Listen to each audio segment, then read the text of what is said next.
Vamos começar agora a falar sobre um pouquinho só sobre curto-circuito nas instalações, né?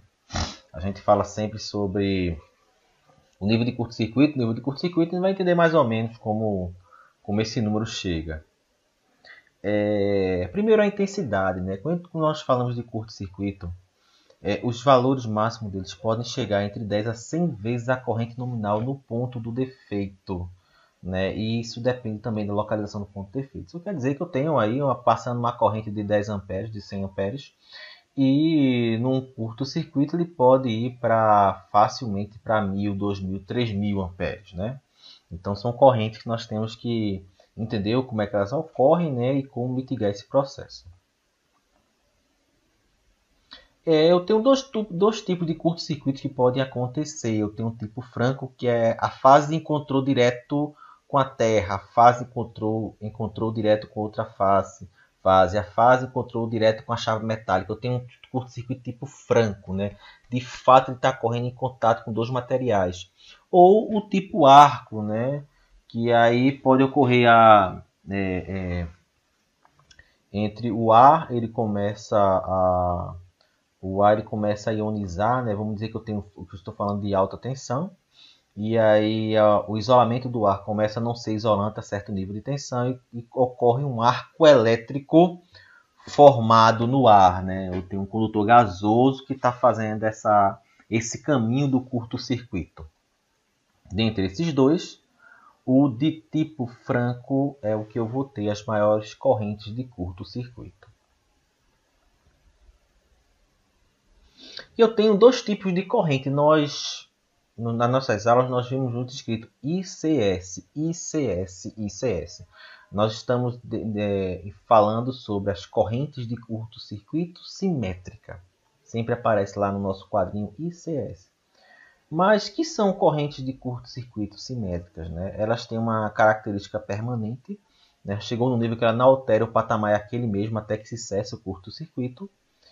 E é essa corrente simétrica, né, por conta de que ela é que fica mais tempo no nosso sistema, é que ela é utilizada para determinar a capacidade dos nossos componentes de suportar essa corrente simétrica. O que quer dizer isso?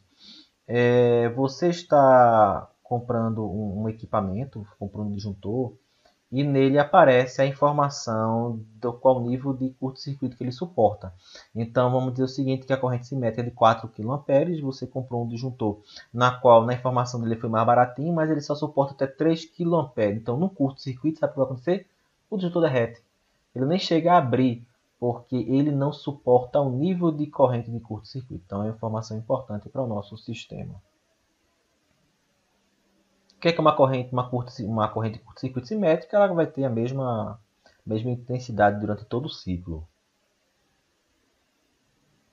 E a gente tem que entender que do mesmo jeito que tem as correntes simétricas, a gente tem também uma corrente assimétrica. Em algum momento, em algum dado momento do curto-circuito, ela é uma corrente assimétrica para depois se tornar uma corrente simétrica. E aí são três situações que podem demonstrar uma situação de corrente assimétrica, né? Onde ela está totalmente acima do eixo, né? Totalmente assimétrica, parcialmente eu tenho intensidade diferente em cada ponto do eixo, ou a nossa situação comum é que a gente vai ter uma corrente que começa assimétrica e depois se torna uma corrente simétrica, uma corrente de curto-circuito simétrica. Mas para entender essa questão de assimetria, é fundamental a gente compreender dependendo do local onde está onde está ocorrendo a corrente curta, vai ter comportamentos distintos. E um comportamento distinto é quando ela ocorre muito próximo do gerador, nos terminais lá do gerador. Claro que para compreender melhor como é que é o curto-circuito no gerador, caberia mais informações da disciplina de máquinas elétricas. Então, se vocês tiverem o livro de Máquinas Elétricas de Fitzgerald, ele provavelmente vai ter um capítulo falando sobre o curto-circuito dos terminais geradores. Então, os geradores são a nossa fonte de curto-circuito. Né? Eu tenho minha carga, eu tenho um curto-circuito de fase e o meu gerador ele é o que vai limitar, é o que vai fornecer a nossa corrente de curto-circuito. Mas internamente tem algumas reatâncias internas que elas variam de acordo com o tempo em que ocorre o curto-circuito. Porque eu tenho as bobinas do estator e a bobina do rotor do nosso gerador, como a gente já falou, a gente vai falar mais na frente sobre motores. Esses componentes eles reagem no curto-circuito, eles têm em um determinado tempo eles têm reações distintas. Então, se a gente fosse olhar uma corrente de curto-circuito próxima do gerador, ela tem esse comportamento. Ela tem uma certa fase que ela vai alterando até chegar em algum regime permanente. E a gente tem um nomezinho específico para cada trecho. No início, a gente chama de período de regime subtransitório, logo no começo do curto-circuito, nessa intensidade. E ela é chamada, e isso aqui ocorre por conta da reatância subtransitória do meu gerador, ou chamada também reatância inicial, onde essa é a reatância de dispersão que eu tenho devido aos enrolamentos do estator e do rotor e dura em média 50 milissegundos, é logo no começo do curto-circuito. Logo após ser feito, a gente entra no tempo do regime transitório, é um nível mais baixo de corrente de curto-circuito, onde essa corrente ocorre por conta da reatância total de dispersão, é chamada reatância transitória ou reatância total de dispersão, que ela ocorre por conta dos enrolamentos do estator e da excitação do gerador. Quando falarmos sobre geradores mais na frente, a gente vai compreender o que é a corrente de excitação do gerador. E ele dura em média entre 1.500 a 6.000 milissegundos, 1.500 para as máquinas hidráulicas e um tempo maior para os turbogeradores. E por fim, depois de passar esse tempo, a corrente de curto-circuito ela entra em um regime permanente. Ela chegou no valor máximo, mas mais na frente ela chega em um regime permanente. Então esse trecho aqui é o chamado de regime permanente, onde eu tenho o que eu chamo a reatância total dos enrolamentos do rotor e do gerador. Ela entra, esse efeito é ocasionado pela reatância de dispersão do estator e a reatância de reação do rotor.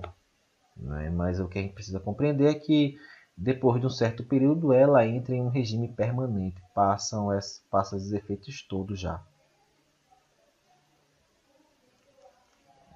Então, a gente sabe como ocorre o curto-circuito nos terminais dos geradores, você tem aqueles efeitos. Porém, nós estamos muito longe dos nossos geradores, nós estamos muito distantes dos nossos geradores. Então, a corrente de curto-circuito tem um outro efeito. Ela já é uma corrente de curto-circuito simétrica e em regime permanente. A única diferença é que tem uma componente de corrente contínua que surge nesse trecho. Então, qual seria o desenho de uma corrente de curto-circuito distante dos terminais? Nas nossas instalações, ela vai ocorrer mostrando dois componentes. Um componente simétrico e um componente contínuo, onde esse valor ele decresce com o tempo. Esse é o desenho da nossa corrente de curto-circuito. Ela já é em regime permanente, mas eu tenho duas composições. Olha aqui a corrente de curto-circuito simétrica. Opa, volta. Eu tenho aqui a minha corrente de curto-circuito simétrica e eu tenho uma componente contínua. Uma componente de corrente contínua. E isso faz com que eu crie uma pequena assimetria para depois eu ter uma corrente de curto-circuito completamente simétrica. Então, como é que eu sei qual é a intensidade dessa minha simetria? Quanto que ela fica fora da curva? Ela depende da resistência do percurso, do fator de potência daquele instante e também da relação X sobre R do circuito. Depende da minha impedância e da minha resistência. Então, dependendo dessa relação, eu também vou ter vai variar a intensidade da minha simetria. Onde ocorre o curto, eu vou falar muitas vezes também como ocorreu uma falta. Então, um jargão muito de elétrica é assim, ocorreu um curto ou então ocorreu uma falta, têm todos a mesma definição. E é muito comum a gente falar não, que houve uma falta trifásica, uma falta entre fase e terra, ocorreu uma falta. Tem até uma disciplina de cálculos de falta, que são o cálculo das correntes de curto-circuito. Então, vamos dar um exemplo aqui. Eu tenho aqui a minha forma de onda de tensão. Isso aqui é a minha forma de onda de tensão e vai ocorrer o curto-circuito. Se eu estou olhando uma instalação onde se a minha reatância é muito maior do que a minha resistência, vamos pensar em quando ocorre a corrente de curto-circuito. Se o curto-circuito ocorrer no instante em que a minha tensão chegar no meu ponto máximo, valor de crista, a minha corrente de curto-circuito vai ser perfeitamente simétrica. Porém, nessa mesma condição de instalação, se ela ocorrer um pouco antes, né, logo no início, quando a tensão passa no ponto zero, ela vai ter uma assimetria completa, né? Ele ocasiona esse efeito na minha corrente de curto-circuito. Dei um desconto porque eu não estou aqui inserindo a minha corrente minha corrente de curto-circuito, minha componente contínua, tá? Então, dependendo da condição da instalação do instante, você tem dois efeitos, né? Um pouquinho depois eu não tenho uma simetria, um pouquinho antes eu tenho uma simetria máxima nessa condição. Mas se eu tivesse, como falei para vocês, que depende da relação x sobre r, se eu tenho um sistema cuja reatância é igual à minha resistência, ela não vai, o máximo dela não vai ocorrer nesse instante em si, e se nesse ângulo aqui, nesse instante que ocorrer o curto-circuito, eu vou ter a minha assimetria máxima. O que faltou falar é que eu tenho uma componente contínua que aparece, uma componente corrente contínua.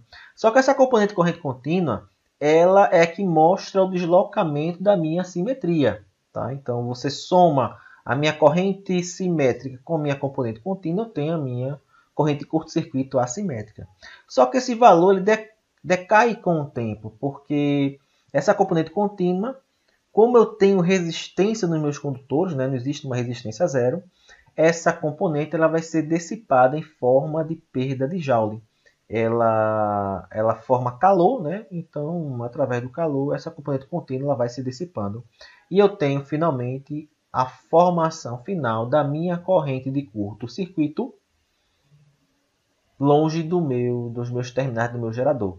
Ela tem a minha simetria que depende do instante que ocorreu o curto-circuito e depois ela entra em um regime de corrente de curto-circuito simétrica. E aí, como é que eu faço para definir o quão de assimetria a minha corrente de curto-circuito pode chegar? Toda ela, como eu sei que a minha corrente de curto-circuito está presente de uma forma senoidal, eu consigo determinar essa assimetria. E essa assimetria é baseada na relação da reatância sobre a resistência das minhas instalações. E aí eu posso apresentar uma equação na qual esse termo aqui é chamado de fator de assimetria.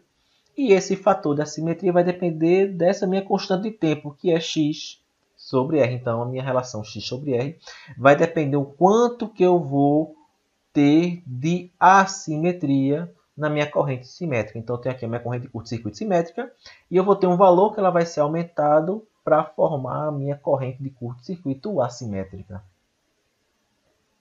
Só para ter um exemplo de uma tabela, aqui perceba que à medida que eu aumento a relação x sobre r, o meu fator de assimetria está aumentando. Então, quanto maior for a minha relação de x sobre r, maior vai ser a minha assimetria que pode ocorrer na minha corrente de curto-circuito, claro, dependendo do instante de tempo em que ocorreu esse curto.